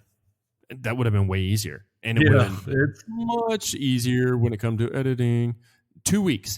That's the longest I have ever taken for any show to be edited. 2 weeks. Most shows, this is what I do. If it's an hour show, I automatically double the time. That's how much time it's going to take me to edit. Normally, right? So if it's a 1 hour show, it takes me 2 hours to edit it, or sometimes longer, 2 to 2.5. If it's a 2 hour show, I'm banking on 6 hours probably. Well, 4 hours, but sometimes it'll take me 6 because I got to take breaks here and there. But that one, 2 weeks. It was just a nightmare. But and it was a good show. Yes, it was a good interview. It was a great interview. It was our first, man. Yeah. We learned so much from that. And I want to say, so, and I'm keeping all the different note cards. Because I use note cards like crazy. Everything that we do on the show, I put it on a note card or something like that. And I've got stacks and stacks of note cards. And I'm pretty sure I still have, I want to say I just found it the other day. I have the note card because if you remember correctly, in the very beginning, right before we got started, I was asking him questions, like personal questions, because I didn't know where he was from. So I'm writing all that stuff down. I'm not joking. I have it in just the other room. I have like a little case that my iPad goes in, and it was still in there. It was still in there just the other day. Like literally yesterday, I want to say it was. I found it the other day after I came back from PT. I'd done up that little PowerPoint that I sent you, and I was kind of rifling through. So I was like, oh, this is Jeff Watts' information. Talks about Arizona and blah, blah, and I was like, this is awesome. I still have it. So memorabilia, maybe to be something cool one day. But that was a great interview, and I enjoyed everything from Jeff Watts. Matter of fact, I just reached out to him yesterday because I also sent him that PowerPoint to ask for suggestions of what he thought. He replied back and said, hey, no problem. I'm going to help you out. Just like Richard Colon, he sending me some stuff back. I sent it to my buddy Jason Duncan. He's going to send me some information back. Rick Williams, I sent that information to him and asked him to kind of look it over and send it back, because I want to do a collaboration with all these different people and yourself on a future project. And I think it'll be pretty great.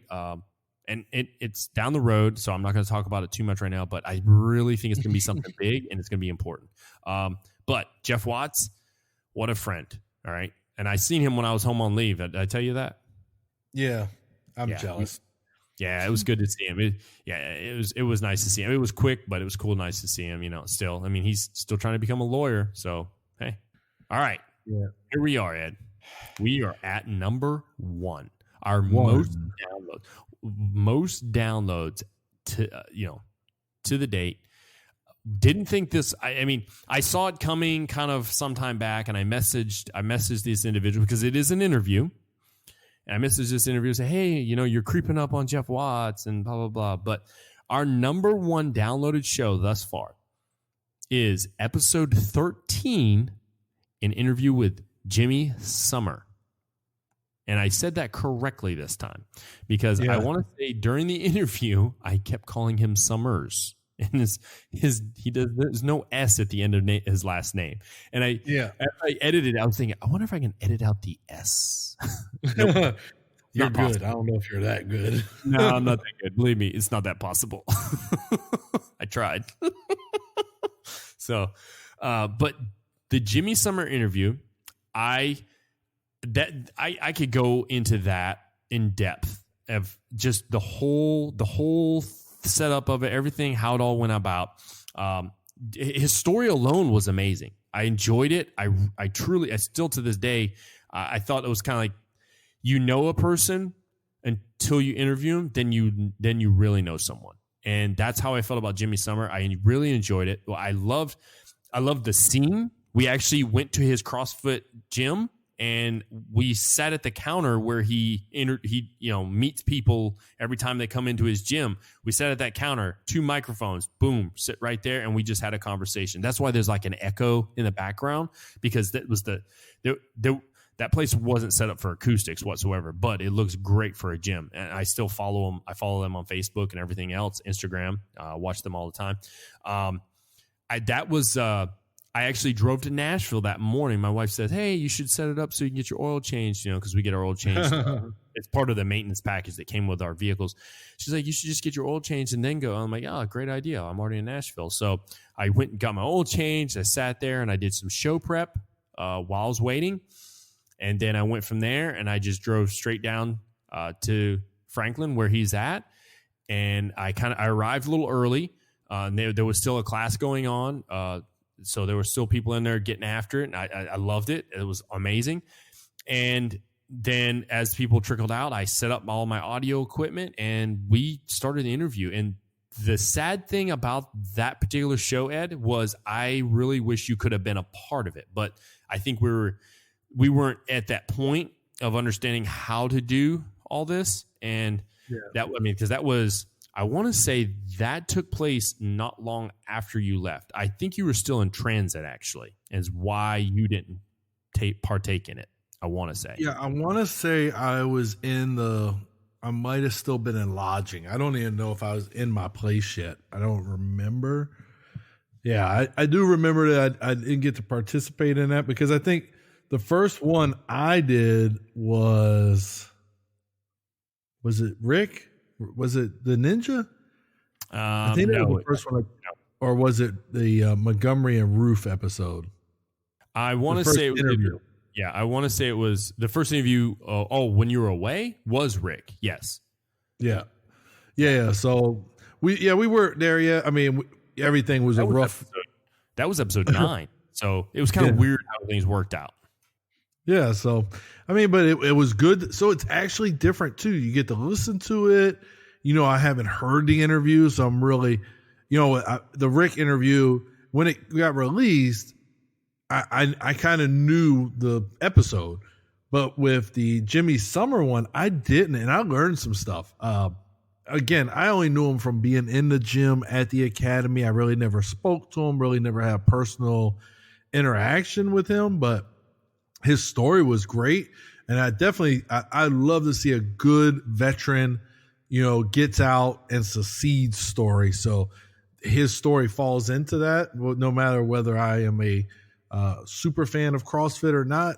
He's a successful combat veteran, knew what he wanted, got out the Army, went out there, got after it, and made it happen. And I mean, Nashville's not the, it's a competitive market down there for stuff, anything. It's growing. So, there's those things, and he's still there. So that's awesome. That's, great to hear. But it was, I enjoyed it. I enjoyed being a listener rather than a participant at that point. I thought it was a unique perspective. Yeah, it was a great interview. You're exactly right. I still follow, like I said, I follow them on Facebook, and I also follow on Instagram. CrossFit Free Flow. It's kind of hard to say, but a great organization. I just saw an updated picture of Jimmy, and he looked great. I mean, he looks in wonderful shape, and a beautiful mustache too. I'm gonna tell you, just amazing. And it's a CrossFit box, not a gym. It is. It's a CrossFit box. I just didn't know if you would accept that, because I didn't call it a I listened to the episode. It's a box. See, I learned something. I know it's a box. Oh my goodness. Yeah. Anyways, yeah. but hey, that was our number one episode. That has been our number one download episode. And I have a feeling that's because they have a lot of interaction with a lot of people. And those people probably, they probably made friends with him on Facebook. And then, they seen it in the timeline that, hey, he was in a show. Let's listen to that show. But he definitely, it was crazy how he surpassed Jeff for a moment there. But as I sit here right now, I am pulling up the most up-to-date statistics for all-time shows for, what we have thus far. And Jeff Watts has retaken the lead. He is now at one download more than Jimmy Summer. So, Jeff, you're back on top, buddy. So our whole thing is completely different now. What in the world? No. That's great. So that means the show somebody is listening. So we're talking about these episodes like the Jeff Watts interview. That's from a year ago.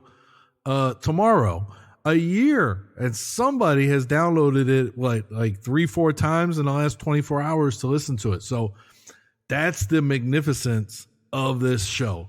That means somebody's still being reached by these. The Jimmy Summer episode was from March, 2019, and it's still getting downloads. And I mean, it's good to have a little friendly competition.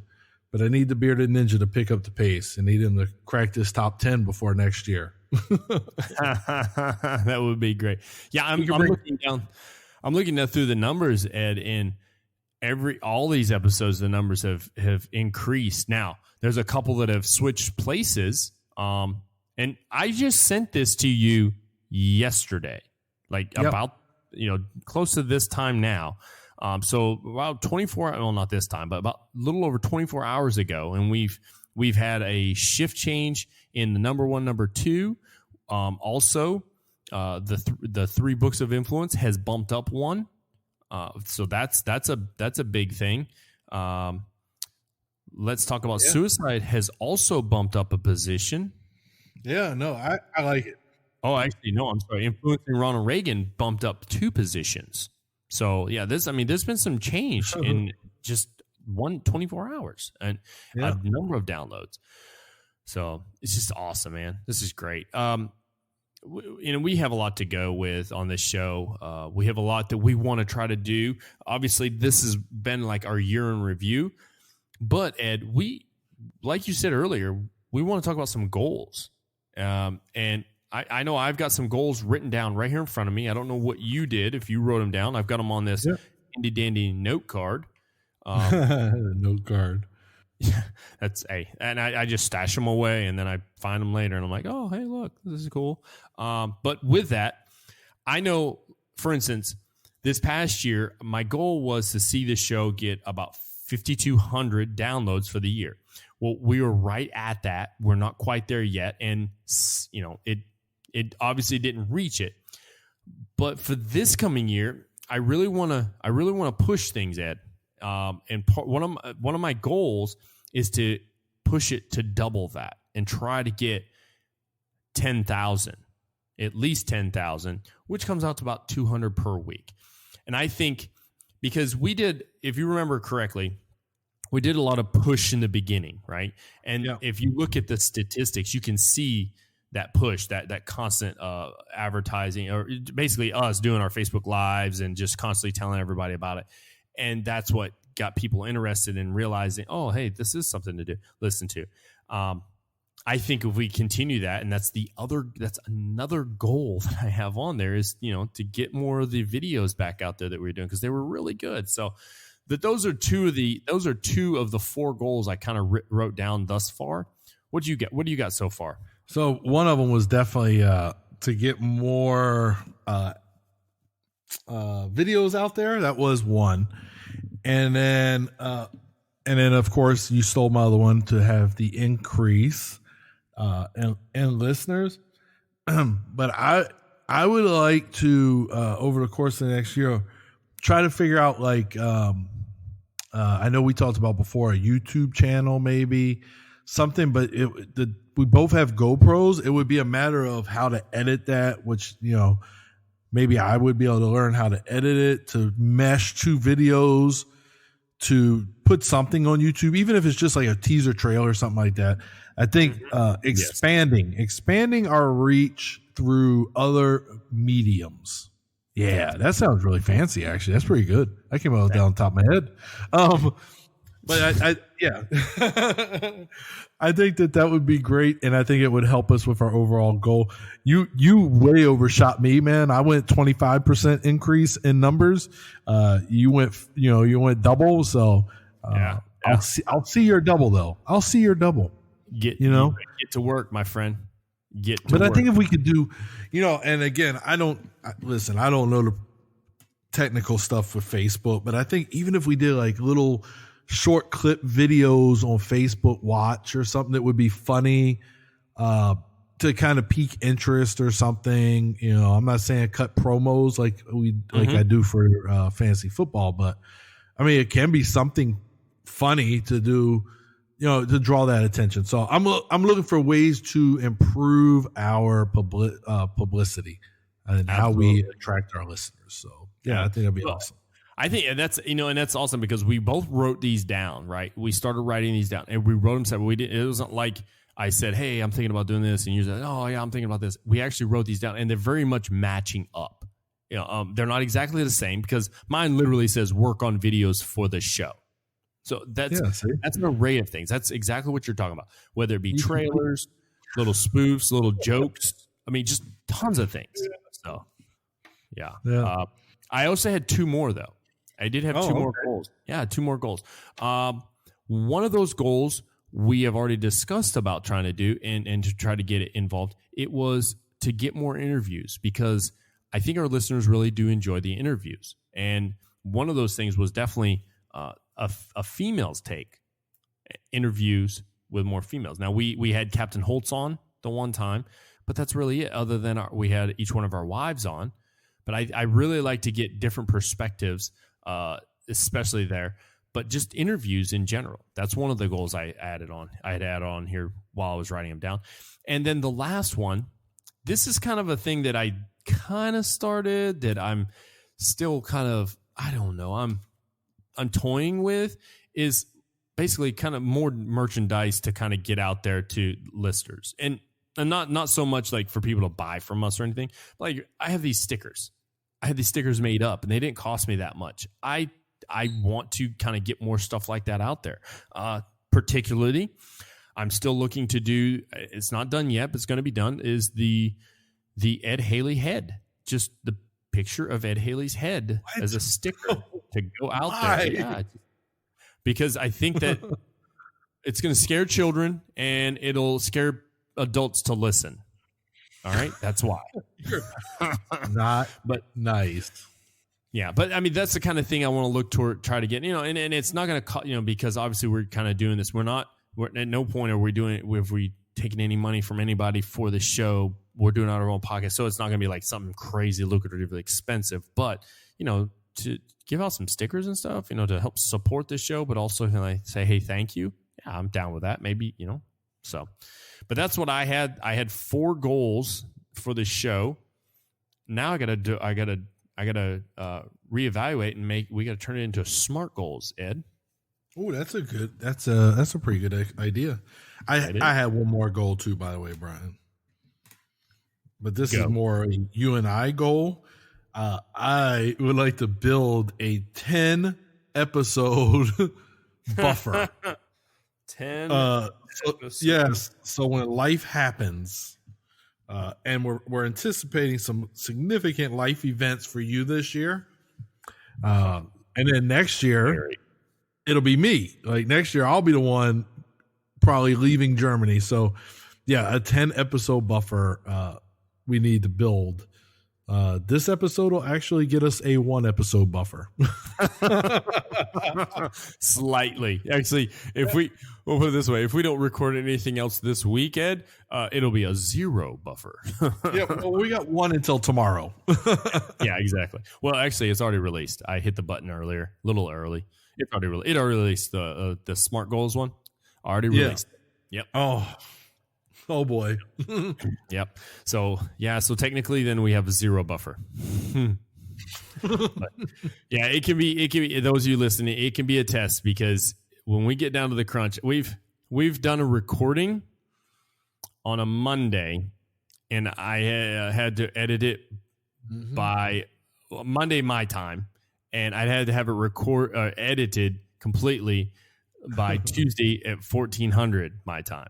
So it can be a test. So yeah, we're trying to get through this. But I've enjoyed going over these last few, and we kind of alluded to some of the stuff we're going to talk about later this year. And we want to try to build it up through different quarters, but just a few things. So you kind of, those of you out there, what we're going to kind of hit up on. We've talked about Simon Sinek tons of times. So we really want to do a book review on Leaders Eat Last. That would be a great one. Mentioned earlier, the positive and negative influence of talent management. That's a good one also. Ed and I, we've got a show that we want to do once I get back to the United States and I'm with my wife, and he's going to sit down with his wife. And we want to do a book review on a very popular book that actually kind of helps you connect. And I feel it is a form of influence because then you kind of understand people. He's the one that brought it up. But we're going to do on the 5 love languages by Gary Chapman, which is a really, really good book. We've got some other book reviews. We wanted to do another suicide awareness show because that could be really important. We talked about red teaming before. We've kind of hit upon red teaming a little bit, but we want to kind of look at the influence of red teaming and how it works out. Also, we've got the whole series of Influence Is, and we've just added to it. One of the ones that Ed kind of brought to my attention was Influence Is Lifelong Learning. There it is. It's finally plugged into the show. Every single show. A couple other influences would be Influence Is Respect. Influence is loyalty. Influence is transparency. So, I mean, there's And it's just kind of looking at each one of those. We talked about earlier also the first president and get to know George Washington a little bit better on a more a deeper level. This one, people are going to add that I got a couple here that sound very weird, but there's a lot of meaning behind them. So the title of this next few is this one is Throwing Glass Rocks at Diamond Houses. Just let it simmer for a while. Yeah, definitely. Tactics of Influence. That almost takes like a tactical approach on influence. Vices Squeeze the Life from Life. And we talked about I'll Start Monday. And last one that I actually wrote a small little blog on once it's called Nice Blinker. And it's got a lot of exclamation marks in it. But those are just some of the ideas, some of the 28 shows, 29, 20, maybe 30 shows that we already have kind of like in mind for the next year. But with that, we give a task all the time. We give a task every show. We want some feedback on this. Not only are we going to ask in this task that you go and do a review, go to the iTunes and do a review on the show and give us an honest feedback of the show. If it's not 5 stars or more, then, just put 5 stars, no matter what. No, I'm just kidding. But give us a review. That's one. So this is a 2-part task. First, to give it the review. Second part is, what is it that you would like to hear or you're interested in dealing with what Ed and I have gone over for the past year? It's very much leadership, team develop, all that stuff. But maybe there's some part of influence that we're missing and we'd like to hear from you about. So 2-part. First, give us a review. Second, what is it you want to hear about? And if you don't tell us, we're going to keep going the direction we're going because obviously it's working. Ed, what do you got for the audience before we end this one? Well, we appreciate the support, obviously, over the last year. We welcome ideas so that you can see that we don't have enough episodes for an entire year laid out already. So there's always room for audience and listener ideas. I mean, that's how we did the Science of Likability episode, was based off of a recommendation from a listener. So I encourage you to participate, shoot us your ideas, and and let's look forward to 2020. I hope everybody has an outstanding 2020. I hope it's even better than 2019. I'm hoping it is for our show. Oh, I think it's going to be great, Ed. But with that, I really don't have much more to say, Ed. Do you? No, that's about it, Brian. I am Brian. And I am Ed. And this has been the Instinctive Influencers Podcast Year in Review. Thanks for listening. Have a great day.